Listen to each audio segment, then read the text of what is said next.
بسم اللہ الرحمن الرحیم۔ ہماری دینی اور روحانی روایت میں انسانی زندگی کا مقصد، بلکہ ہر فرد کی زندگی کا مقصد یہ بیان کیا گیا ہے کہ وہ اللہ تعالیٰ کا قرب حاصل کرے، اللہ تعالیٰ کے قریب ہو جائے۔ اب یہ ہے کہ اللہ تعالیٰ کے قریب وہ کیسے ہو سکتا ہے؟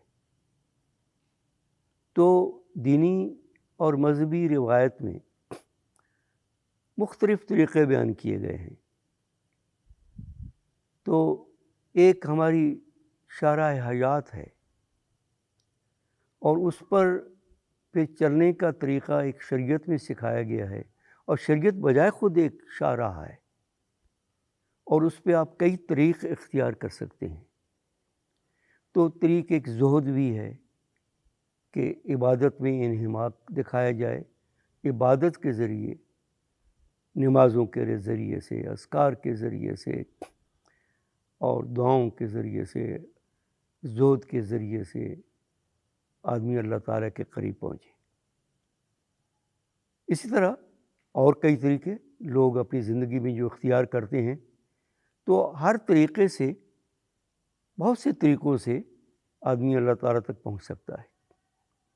حضرت امیر کبیر سید علی ہمدانی شاہ ہمدان نے فرمایا کہ اللہ تعالیٰ تک پہنچنے کے طریقے اتنے ہیں جیسے کہ انسانوں کے انفاس، جتنے کہ سانس، یعنی ایک لحاظ سے ہر آدمی کے لیے کوئی نہ کوئی طریقہ ہے اور اس طریقے سے پہنچ سکتا ہے۔ تو حضرت شاہ ہمدان نے فرمایا کہ ہم نے سب سے زیادہ ایک طریقے کو مؤثر پایا ہے کہ وہ انسان کو اللہ تعالیٰ کے قریب پہنچا سکتا ہے، اور وہ کیا ہے؟ کہ لوگوں کے دلوں کو آرام پہنچایا جائے۔ اب دلوں کو آرام پہنچانے کا کیا مطلب ہے؟ خدمت، کہ خدمت کے ذریعے سے کسی آدمی کی ضرورت پوری کر دو، لوگوں کی ضروریات پوری کرو، لوگوں کی امداد کرو۔ جہاں کہیں دیکھو کہ کوئی آدمی مشکلات پہ گھرا ہوا ہے تو اس کو اس موقع پر مدد دو، اس کا تعاون کرو، وہ اس مشکل سے نکل آئے۔ تو یہ جو ہے، یہ طریقہ خدمت کا سب سے زیادہ یہ مؤثر ہے۔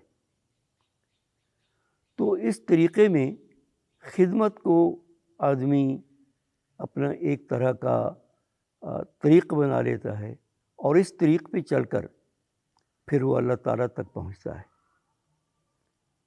تو خدمت کو اگر آپ دیکھیں تو خدمت کا دائرہ بہت وسیع ہے۔ ایک لحاظ سے اگر آپ دیکھیں تو ہم اپنی سوسائٹی میں بہت سے کام کر رہے ہوتے ہیں، اور کچھ کام ایسے ہوتے ہیں کہ جو ہم صرف اپنے لیے کر رہے ہوتے ہیں، اپنے آپ کو چین پہنچانے کے لیے، اپنے آرام کے لیے، اپنے دنیاوی اور مادی اطمینان کے لیے ہم وہ کام کر رہے ہوتے ہیں۔ اور ایک وہ ہوتی ہے جو ہم سوسائٹی میں کر رہے ہوتے ہیں، اور اس میں سوسائٹی کی خدمت ہوتی ہے۔ اس لحاظ سے اگر آپ دیکھیں تو بہت سے کام جو یہاں آپ کے ارد گرد ہو رہے ہیں وہ خدمت کے سلسلے میں آتے ہیں۔ مثلاً جہاں جو شخص کہیں رشد و ہدایت کا کام کر رہا ہے، ایک لحاظ سے تعلیم دینے کا کام کر رہا ہے، وہ بھی ایک طرح کی خدمت ہے، اور بہت بڑی خدمت ہے۔ آپ یہ دیکھیں کہ پیغمبر جس منصب پر فائز ہوتا ہے، اس میں اگر آپ دیکھیں تو وہ رسالت اس کی کیا ہے؟ وہ یہ کہ لوگوں کی طرف بھیجا جاتا ہے کہ وہ روحانی لحاظ سے ان کو ہدایت دے، اخلاقی لحاظ سے ان کو ہدایت دے، اور ان کے لیے اللہ تعالیٰ تک پہنچنے کے راستے آسان کر دے۔ اور اس کے لیے وہ کہتا کیا ہے کہ میں جو کچھ کر رہا ہوں اور جو تم تک پہنچا رہا ہوں، جو تعلیم پہنچا رہا ہوں، اس کا میں تم سے کوئی اجر نہیں مانگتا، یہ اجر اللہ کے ذمہ ہے۔ تو آپ جو کام بھی فی سبیل اللہ کرنا شروع کر دیں گے، اور اپنی اس میں آپ کی کوئی غرض نہیں ہوگی تو ظاہر ہے وہ خدمت ہوگی. اور یہ خدمت اگر آپ نے کرنی ہے تو پھر ذرا اس کے لیے کچھ نہ کچھ تیاری کرنی ہوگی. اور اس کے لیے سب سے پہلے تو یہ ہے کہ آدمی اپنے آپ کو ڈسپلنڈ بنائے. پرانے زمانے میں کہتے تھے کہ اپنے نفس کو لگام دے، اپنی خواہشات کو لگام دے، اپنے آپ کو روک کر ایسے راستے پر رکھے جو اسے ایک اس کی راہ متعین ہو جائے اور اس پہ وہ کام کر سکے اور اللہ تعالیٰ کے پھر وہ قریب پہنچ جائے. تو جب وہ اپنی غرضوں کو چھوڑ کر صرف یہ کام کرنا شروع کر دیتا ہے، خدمت. اب دیکھتے ہیں کہ ہمارے گھروں میں ہماری خواتین مسلسل کام کر رہی ہوتی ہیں، بچوں کے لیے، شوہر کے لیے، برادری کے لیے، اور وہ سارے کے سارے کام خدمت کے ہیں.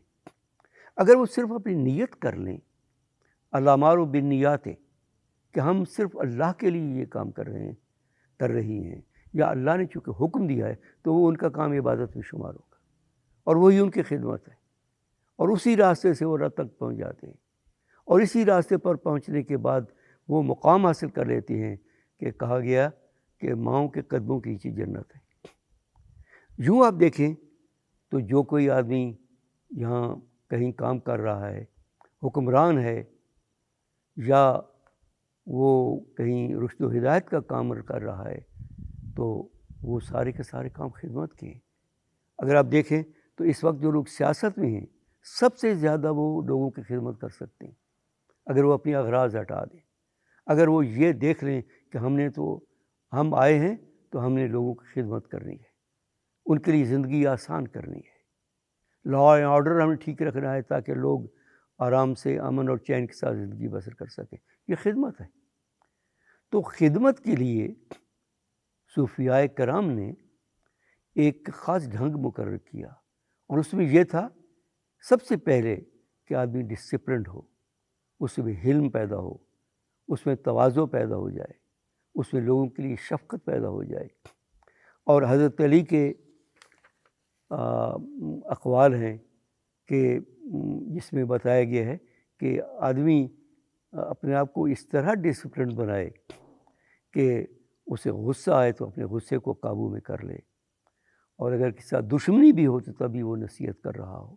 تو اس طریقے سے وہ اپنے آپ کو کام اینڈ کمپوز رکھ کر کام کرے اور اپنے آپ کو لوگوں کی خدمت کے لیے وقف کر دے، تو یہی اس کو اللہ تعالیٰ تک پہنچا دے گا. اس کے لیے یہی کام اللہ تعالیٰ کے قرب تک پہنچنے کا ایک وسیلہ بن جائے گا.